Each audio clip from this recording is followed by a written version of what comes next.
باہر آئی۔ کیا بات ہے، خیر تو ہے؟ فاز ماں کے ساتھ چلتا ہوا اندر آئے۔ دیکھو بیٹا، جب تک ورشا یہاں رہے گی ہر رشتہ اسی طرح لوٹتا رہے گا۔ بہتر یہی ہے کہ اس کے فرض سے بھی ہاتھ نپٹ جاؤ۔ انیسہ پھوپھو نے بھتیجے کو شیشے میں اتارنے کی کوشش کی۔ ارے اگر ان لوگوں نے ورشا کو پسند کر ہی لیا ہے تو اس میں ایسا کون سا غضب ہو گیا؟ یہ تو ہمارے ہاتھ میں ہے، کوئی زبردستی تھوڑی ہے۔ کہہ دیں گے اگر کرنا ہے تو ارم سے کرو ورنہ اپنا راستہ ناپو۔ فاز اکتا کر بولا، تو اگر یہ رشتہ اچھا ہے تو انکار کرنے کی کیا ضرورت ہے؟ میرا عاشر نہ صحیح یہ لڑکا صحیح۔ انیسہ بیگم کو ان کے ارادے جاننے کا بہترین موقع مل گیا تھا، کیونکہ انہیں شک نہیں بلکہ یقین ہو چلا تھا کہ فاز کی نظر ورشا اور اس کی دولت پر ہے، جبھی تو رابعہ کو اس بری طرح لتاڑ کر رکھ دیا تھا۔ فون پر وہ اسی دن سے آگ میں جل رہی تھی۔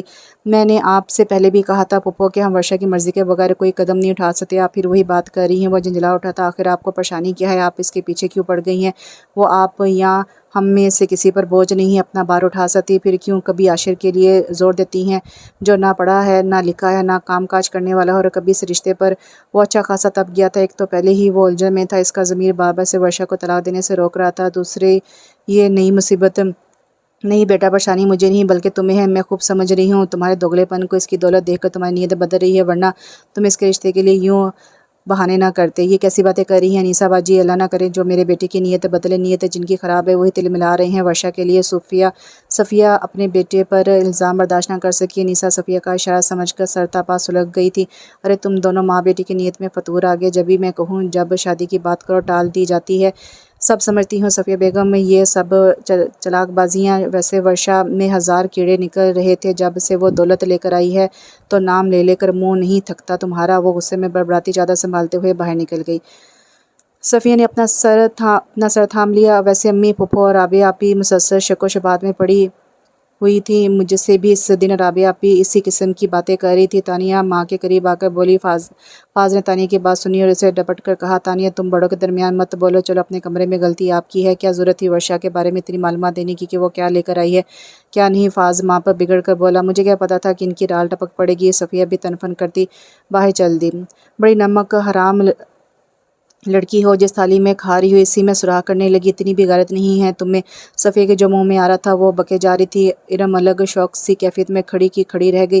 اسے یقین نہیں آ رہا تھا کہ ورشا ایسی بھی ہو سکتی ہے۔ وہ تو ورشا کے ساتھ خلوص کا رشتہ جوڑے بیٹھی تھی اور ورشا نے پل بھر میں اس کے مان کے ٹکڑے کر دیے۔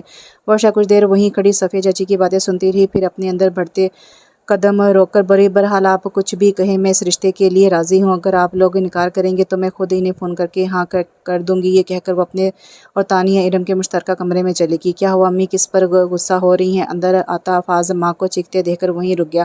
ارے پتہ نہیں کس کا گندا خون ہے یہ، اگر سمد کی بیٹی ہوتی تو یوں ہمارے مان کے ٹکڑے نہ کرتی۔ کہتی ہے جو رشتہ ارم کے لیے آیا تھا اور اب وہ میرے لیے کہہ رہے ہیں انہیں ہاں کر دوں، میں وہاں شادی کروں گی۔ بتاؤ ذرا بھی غیرت نہیں ہے اس میں اب کہ صفیہ رو دی میری بچی کے ارمانوں پر دھول جھونک رہی ہے یہ۔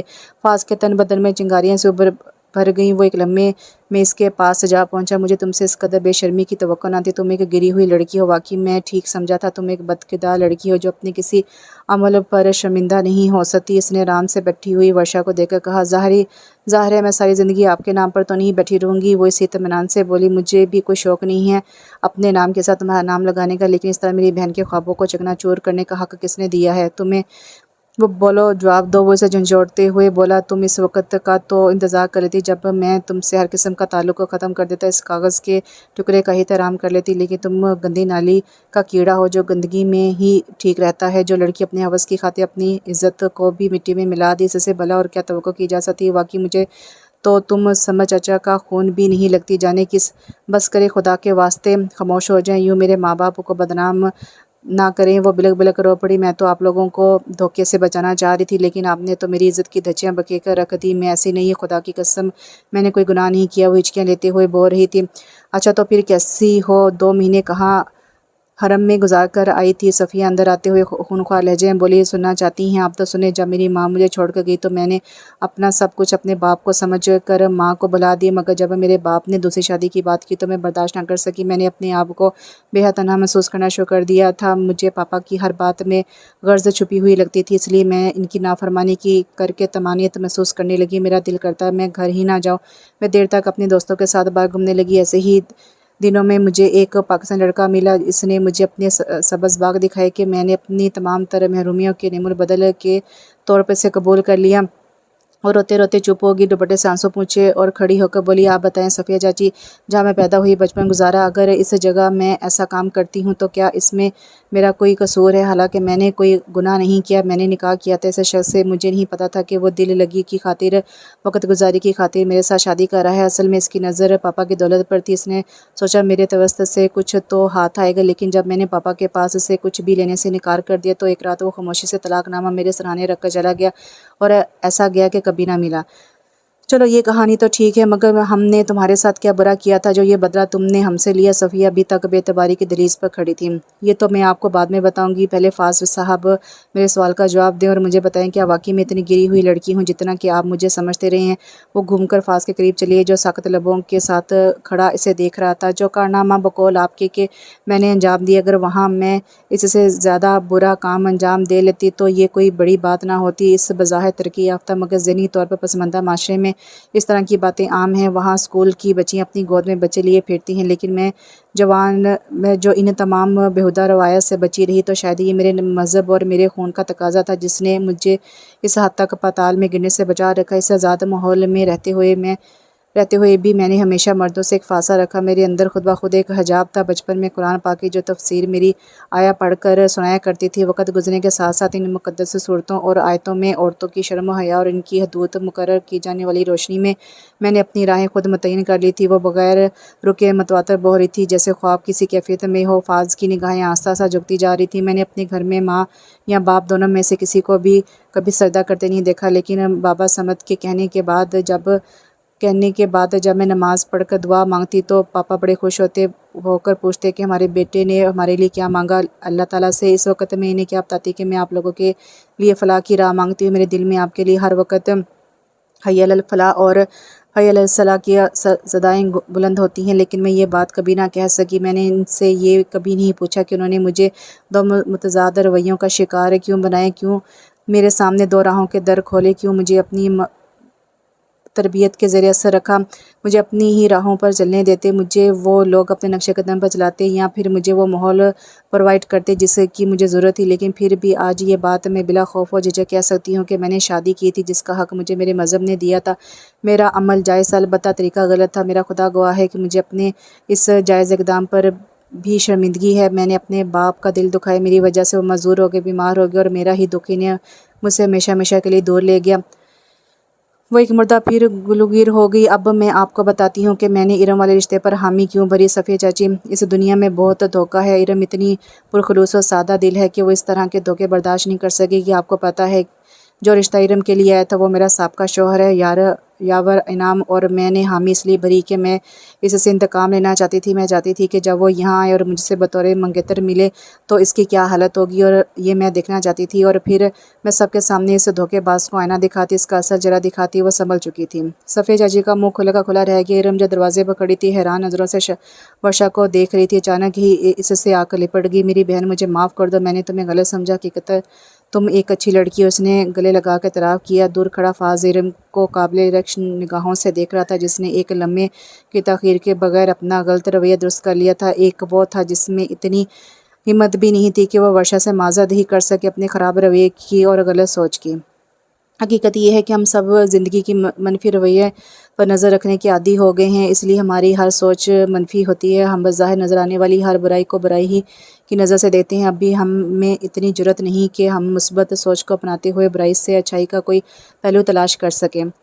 اگر ایسا ہونے لگے تو شاید ہم میں ایک دوسرے کو معاف کر دینے کا جذبہ بیدار ہو جائے۔ ہم میں سے ہر ایک اپنے اپنے ماحول میں اسیر نظر ہو گیا ہے۔ جس کو زندگی جس رنگ میں بھاتی وہ اپنی نظر کی وسعت وہیں تک محدود کر لیتا ہے۔ اگر کسی کو زندگی کے منفی رویوں پر نظر رکھنے کی عادت ہو تو وہ اپنی ہر سوچ کو ہر مقام پر منفی انداز میں تبدیل کر دیتا ہے۔ شاید میرا شمار بھی اسی کیٹیگری کے لوگوں میں ہوتا رہا ہے۔ اس نے ایمانداری سے اپنا احتساب کر ڈالا۔ کوئی تو یہاں میری رہائی کا سبب ہو، اس طلسم زباں میں اسیر نظر ہوں میں۔